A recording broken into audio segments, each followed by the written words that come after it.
Dag, অনেক ড্যাগে ড্যাগে রান্না হচ্ছে। মাহির অনেক খুশি, অনেক আসবাবপত্র। এটা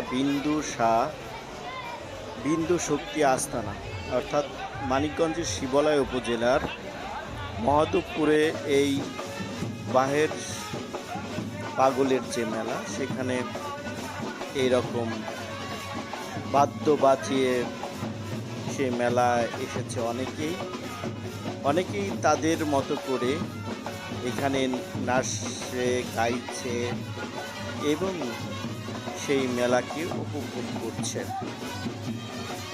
তো দেখেছি মানুষের ভিড়ে আসলে ভিড়াটা খুবই কষ্ট, এত মানুষ এখানে হয়েছে।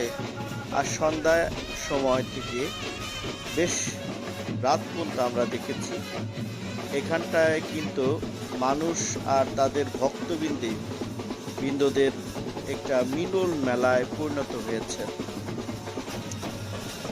তো বাঁশি বাজিয়ে কেউ ভক্তি শ্রদ্ধার মাধ্যমে তাকে স্মরণ করার চেষ্টা করছে। উঠেছে অনেক কিছু, যেমন গৃহস্থলী কাজের জন্য ব্যবহৃত অনেক কিছু। ফ্যামিলির সবাইকে নিয়ে গিয়েছিলাম, সেখানে কিছু রাতের কেনাকাটা করা হয়েছে এবং ঘুরে দেখলাম বিশাল বড় জায়গায় প্রায় ১০০ থেকে ১৫০ ড্যাক করে প্রত্যেকটি রান্না হচ্ছে।